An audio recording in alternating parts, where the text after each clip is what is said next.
I never thought a quiet Thursday evening at the little bookstore would feel like the sort of thing I'd remember for the rest of my life. But there she was, leaning against the counter, her arms crossed, reading through a stack of returned novels with that same calm, self-contained patience that always made me pause. She wasn't my type, not exactly, but she was someone who made the air in the room feel heavier, more alive, without saying a word. And somehow, I was part of it now. I shouldn't have been here. My friend's younger sister had suggested I stop by after my shift, a casual, come pick up some things text that didn't hint at what I'd actually find. But she wasn't my friend's sister in my mind anymore. Not with the way she looked at a pile of poetry books, flicking through pages like she was memorizing someone else's thoughts. She had that quiet confidence you can't fake, the sort of presence that fills a room even when you're not speaking. She glanced up at me when I approached the counter, and I felt that small, nearly imperceptible charge, like static electricity brushing along your skin. I cleared my throat, trying not to make it obvious, but I think she noticed anyway. She raised an eyebrow, a playful smirk tugging at the corner of her mouth. "Late shift?" she asked, her voice steady, easy. I nodded, fumbling with the strap of my bag. "Yeah, just needed to stop by." She tilted her head, studying me, and I could feel the weight of her gaze. There was something about the way she looked at people, not in judgment, exactly, but with a quiet curiosity, like she was measuring who you were and what you might become. I found myself wondering what she thought of me. If she could see past the nervous energy I tried to mask, if she noticed my hands fidgeting with the straps of my bag. A quiet clatter came from the corner of the shop, a stack of books tipping over. She moved instantly, a graceful, fluid motion that was half reflex, half intention. Her hand brushed mine for just a second as we both reached for the same hardcover. I felt it, a fleeting warmth, an almost imperceptible hesitation, but it lingered longer in my chest than it did in reality. "Thanks," I said, my voice barely more than a whisper. "Of course," she replied, and for a heartbeat, we just stood there, hands still brushing, neither moving away. There was a softness in her eyes that didn't quite fit the confident exterior she always wore, a fleeting vulnerability that made me wonder what she carried around behind that careful composure. She leaned back slightly, offering a small, almost shy smile. "I feel safe with you," she said, so quietly I almost thought I'd imagined it. Then she turned and moved toward the back, as if nothing had happened. And just like that, I was left holding a book I didn't even want, my fingers tingling, my mind replaying the words over and over. Safe with you. Why would she say that? And more importantly, why couldn't I stop thinking about it? I found myself glancing toward the back every few seconds, hoping, against reason, that I'd catch another glimpse of her, that some invisible thread might pull us back together. And even though nothing had happened, nothing tangible, I felt it. That spark, that quiet pull, the kind that sneaks in under your skin and refuses to leave, no matter how hard you try. The bookstore was quieter this time, almost empty except for the soft hum of the heater and the faint rustle of pages. She had asked me to help carry a box of newly arrived books to the back room. Just a small favor, she said, but it felt like an invitation into her world, one I wasn't sure I was allowed to enter. I watched her as she moved through the narrow aisles, her posture straight but not rigid, each step careful yet effortless. There was something in the way she tucked a strand of hair behind her ear, her fingers brushing against her neck, that made me notice details I would never have seen otherwise. I tried to focus on the box I was carrying, but I couldn't help stealing glances at her. She paused at the end of the aisle, lifting a book to check its spine. Her brow furrowed slightly, almost imperceptibly, and I saw the tiniest flash of frustration cross her face. Then, just as quickly, it was gone, replaced by her usual composed mask. I wanted to ask if she was okay, but I didn't. Not yet. I didn't want to break the fragile rhythm between us. "Careful with that one," she said softly, her voice a fraction of a beat slower than usual. I noticed the slight tremor in her hands as she passed me a heavy hardcover. I held it for her, trying not to let my own hands betray the way they were suddenly conscious of hers. "You look tired," I said before I could stop myself. My voice sounded too loud in the stillness. She glanced at me, eyes flicking away quickly, the faintest tightness around her lips. "I'm fine," she said, but her hand lingered on the edge of the shelf, and I saw a quick exhale escape her nostrils. Something about that quiet admission made the space between us feel denser, almost charged. We moved toward the back room, the box heavier than I expected. I caught the way her shoulders stiffened, the subtle bite of her lip, and I realized she wasn't used to asking for, or accepting, help. I wanted to tell her it was okay, that she could let go of that weight for a moment, but the words wouldn't come. When we reached the small storage nook, she turned to face me, the dim light catching the streaks of gray in her hair. She smiled then, a fleeting, almost hesitant thing, and it hit me with a quiet force. Her laugh, when it came, was soft, almost uncertain, and I realized I could listen to it for hours. For a moment, we just stood there, the box between us, her hands brushing mine again as she adjusted it. I could feel the pulse in her wrist, the warmth of her skin, and I caught her glance, just for a fraction of a second, an acknowledgement of something unspoken. Then she stepped back, her eyes darting away as if afraid to linger, and muttered, "Thanks. I don't usually let anyone help with this." I nodded, my own throat tight. "You don't have to do everything alone," I said softly. She gave me a small, fleeting look, half gratitude, half something I couldn't name, and I felt that familiar pull again, the quiet tug of a connection that shouldn't exist yet refused to let go. Even as she turned back to the shelves, I caught myself replaying the brush of her fingers and the way she'd let her guard drop just for a heartbeat. And I couldn't stop thinking about it.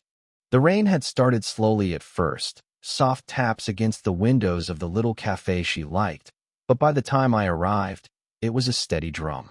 I found her at our usual corner table, a thin scarf draped around her neck, hair slightly damp at the ends. The air smelled of coffee and wet asphalt, a mixture that somehow made everything feel more private, more contained. She smiled when she saw me, but there was a tightness in her eyes I hadn't noticed before. She held a small notebook in her hands, flipping pages like she was trying to convince herself something. I sat opposite her, careful to leave enough space to respect whatever invisible boundary she was maintaining. And yet, the closer we were, the harder it was not to notice. The way her leg brushed mine under the table, the subtle rise and fall of her shoulders as she breathed, the quiet hum of her presence filling the space between us. "I didn't expect you to show up in the rain," she said, voice low, almost hesitant. "I wanted to," I admitted, unsure why the words sounded so strange coming out of me. My fingers itched to reach across the table, to brush a stray hair from her face, to do something I knew I shouldn't. There was a pause, a long, lingering pause where neither of us spoke, and I could feel the weight of it pressing against my chest. I wanted to say something, anything, but the words kept catching in my throat. She looked at me then, eyes sharp and steady for just a moment, and I thought I saw something there. Recognition, maybe, or a quiet plea I couldn't name. And then her phone buzzed, harsh and intrusive. She glanced at it, fingers tightening around the edge. A message from her ex flashed across the screen, and she made a small, almost apologetic sound before setting it down. The tension broke, just enough, as if the universe had reminded us that this wasn't supposed to happen. I leaned back slightly, trying to hide the thrum of disappointment. "Do you want to leave it?" I asked gently, though part of me hoped she wouldn't. "Yeah, probably," she murmured, and her eyes dropped to the table, the faintest shadow of vulnerability crossing her face. I wanted to reach out, to say it was okay to let go, to let someone see her completely, but I stayed still. The restraint felt like a rope around my chest, holding me back from doing something that might change everything.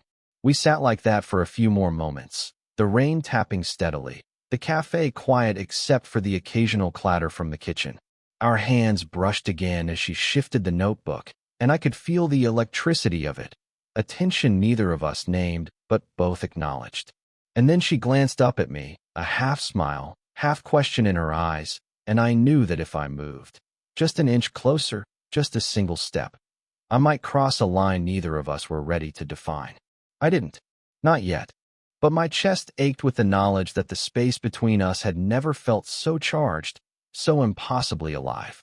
And I couldn't stop thinking about what might have happened if I hadn't held back. We ended up on the rooftop of the apartment building where she sometimes came to clear her head. The city spread out beneath us like a blurry constellation of lights. The wind was sharp, tugging at her scarf, and I realized I had never seen her so unguarded, so real. She perched on the ledge, knees drawn up, hands wrapped around them, and for the first time, I felt like I wasn't intruding. I was witnessing a fragment of her nobody else saw. I sat down beside her, careful to give space, though every instinct in me wanted to lean closer, to close the gap, to just be nearer. But she wasn't like that, not yet. She was always cautious, deliberate. Even now, she stared at the city without looking at it, as if searching for something she couldn't name. Finally, she spoke, a small, almost fragile sound carried by the wind. Do you ever feel like you're doing something you shouldn't? Or like you're standing somewhere you don't belong? Her voice trembled slightly, betraying the calm she usually wore so effortlessly. I didn't answer immediately. I wanted to, desperately, but I also wanted her to say more, to unburden herself in her own time. Instead, I let the silence stretch, letting the wind fill the space between us. She glanced at me then, and I caught the flicker of something raw in her eyes. Uncertainty, fear, a need for honesty she hadn't allowed herself before. She started, then stopped, swallowed the words. I could see her hands clench, the knuckles white against her scarf. I didn't reach for her. I didn't speak. I only watched, noticing how tired she looked, the subtle pull at her lips, the way she kept shifting her weight as if preparing to run or fall. What are we doing? She whispered finally, the question hanging heavy in the air. Not rhetorical, not casual. The wind snatched it away, but I felt it pulse straight through me. I opened my mouth, closed it again. There were 1,000 answers, none of them right. None that wouldn't betray the careful equilibrium we'd built over weeks of stolen glances, hesitant touches, and unspoken tension. And yet, the question itself, it was permission. Permission to admit that nothing between us was normal anymore. Her eyes didn't leave mine. There was a quiet demand there, an invitation to be truthful, even if it hurt. I could see the small tremor in her jaw, the faint quiver in her breath, the way she was both challenging me and exposing herself. I don't know, I said finally, my voice low, almost swallowed by the wind. And somehow, it felt like the most honest thing I could offer. She exhaled slowly, the sound sharp against the night, and for a moment, we just sat there. The city lights flickered below us, indifferent, while the silence between us spoke louder than any words we might have said. Then, in the quiet that followed, she whispered something I couldn't stop replaying. I'm afraid of what I might feel if I let it happen. And in that single line, I understood everything. Her fear, her restraint, the impossible pull between us, and I realized I felt it too, in ways I wasn't ready to admit. The bookstore was nearly empty when she found the small envelope tucked behind a stack of old journals. She didn't look up when she held it out to me, fingers curling around the paper like it might burn. Someone left this for me years ago, she said quietly, voice almost swallowed by the faint hum of the heater. I never opened it until now. I knelt beside her as she broke the seal, careful not to crowd her, careful not to breathe too loudly. The handwriting inside was familiar, delicate, hesitant, the kind of writing you notice not just for its words, but for the weight of the person who wrote them. She read silently for a moment, eyes narrowing, then widening slightly, a catch in her breath that told me everything I needed to know. I didn't know he felt that way, she murmured, and I noticed the faint tremor in her hands. There was a pause, long enough that I almost thought she might fold the paper back up, but she didn't. She let the words sink in. I wanted to say something, anything, but I stayed still. My chest felt tight, like there was too much air and too little space for it to move. I noticed the way her lips pressed together, the small tilt of her head, the way her eyes flicked up to meet mine for a fraction of a second before darting back to the letter. She was somewhere else, in the past, in memory, in pain I couldn't touch. "I didn't expect to feel this now," she whispered. Her voice was barely more than a breath. I thought I'd buried it. I swallowed, unsure if I should reach for her hand or just let her navigate it herself. My mind kept flashing to the mornings she'd described lost in thought, the nights she'd looked out windows like she was chasing ghosts. Maybe this was one of them, one I could see now, clear as day, reflected in her eyes. "Sometimes we don't see the people who've hurt us," I said softly. "Not until someone reminds us, or until we notice what they left behind." Her eyes flicked up at me then, sharp and clear, searching, as if she needed me to understand that I wasn't just talking about someone she lost years ago. I was talking about right now. She let out a shaky laugh, the kind that comes from a mix of relief and disbelief. "I guess I forgot it could still matter," she said, letting her gaze linger on the envelope. "I thought I'd move past him." She exhaled slowly, almost like she was expelling something she'd carried for too long. I wanted to tell her that her past heartbreak didn't define her, that it didn't make her any less careful, any less vibrant. I wanted to tell her she didn't have to be afraid of feeling anything, not with me. But I kept silent, letting her discover that herself. And then she looked at me again, this time not with caution, but with something that made the air between us feel thicker, more electric. She let her fingers brush mine on the edge of the envelope. Light, tentative, but enough to make my pulse spike. I think I needed to feel this," she said softly, almost as if she were admitting it to herself. And in that single, whispered line, everything shifted. Nothing had changed yet, and everything had. The cafe had closed hours ago, leaving only the dim glow of the street lamps spilling through the windows. We sat across from each other at the corner table, 2 cups of cold coffee between us, neither of us wanting to move. The hum of the city outside was distant, almost irrelevant, swallowed by the quiet we'd fallen into. She looked down at her hands, tracing the rim of her cup with a finger, then glanced up at me, her eyes soft and unguarded. I could see the exhaustion there, the weight of years she carried alone, the careful composure she always wore, but also something lighter, a small easing I hadn't witnessed before. "I don't know how we got here," she murmured. The words weren't meant to confess anything grand. They were a quiet acknowledgement, the simplest, truest reflection of everything between us. I wanted to speak, to fill the silence with my own admission, but I realized she didn't need words. Not yet. She only needed recognition. And so I just nodded, letting the stillness answer for me. She shifted slightly, and our knees brushed under the table, tentative and accidental. I didn't pull away. There was no rush, no drama, just the soft awareness of her proximity, the way her presence had become essential without either of us naming it. "I didn't think I could," she started, then paused, biting her lip. Her hands moved slightly, and mine found hers almost without thought, the touch light, steady, deliberate. No declarations, no promises, just the quiet understanding that we were both here, both willing to exist in this fragile moment together. I could feel the warmth of her fingers through mine, the slight tremor that told me she was letting down walls she had spent years building. And in that small, almost imperceptible gesture, everything shifted. It wasn't love shouted across a room. It was love that settled slowly, like sunlight filtering through a window, unavoidable and gentle. We sat like that for a long while, hands entwined lightly, staring at the street outside, watching the reflections of passing headlights blur across the glass. Neither of us spoke, and somehow, the silence carried more meaning than any words ever could.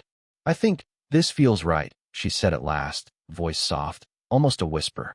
Not a confession, not a promise, just recognition of a truth we'd both been circling for weeks.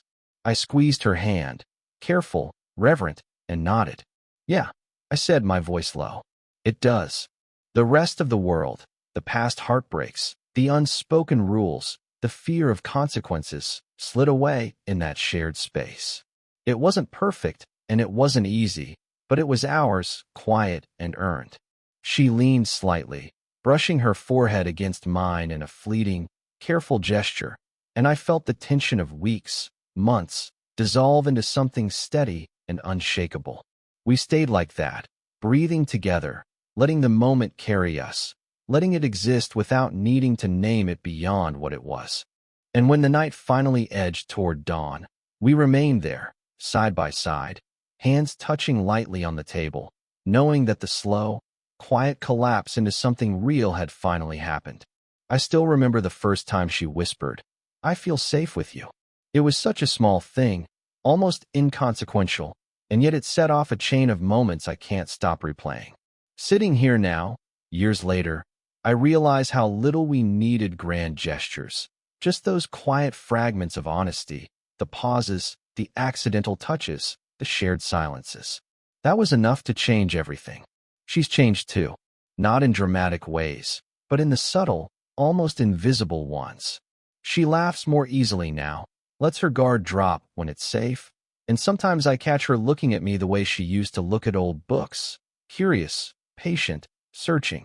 There's a lightness in her I never thought I'd see, and somehow I feel like I had a tiny part in helping her find it. I've changed too, though maybe more quietly. I've learned to pay attention to the little things, the way someone shifts in their chair, the way they hesitate before speaking, the invisible burdens they carry. I've learned patience, restraint, and how a single word, a gentle touch, or even the act of being present can mean more than any grand declaration. Love, I've realized, isn't always the fireworks or the perfect ending. It's the slow accumulation of trust, the quiet understanding, the willingness to be vulnerable without being certain. It's letting someone into your world without knowing exactly how they'll stay, and finding that they choose to anyway. We still have our routines, our small disagreements, our silent moments that stretch longer than they probably should. But now, those moments carry weight, an acknowledgement that we've been through the unspoken, the almost, the near misses, and we've made it here anyway.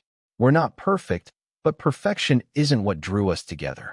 It's the honesty, the persistence, the human messiness that makes this real. Sometimes I still catch myself thinking about the first brush of her hand against mine, the quiet pull that neither of us could explain. And I smile, because that spark, the one that started everything, hasn't disappeared. It's just grown, tempered by time, by care, and by the small choices we make every day to keep it alive. Sitting here now, coffee cold but forgotten, I realized that the story wasn't about me, or her, or even us. It was about those fleeting, delicate moments that shape people quietly, invisibly, into something they might never have been on their own. And maybe that's what love is, less about perfection and more about recognition, seeing someone fully and deciding, silently, to stay. If this story made you feel something, even just a little, let me know in the comments. Would you want more stories like this?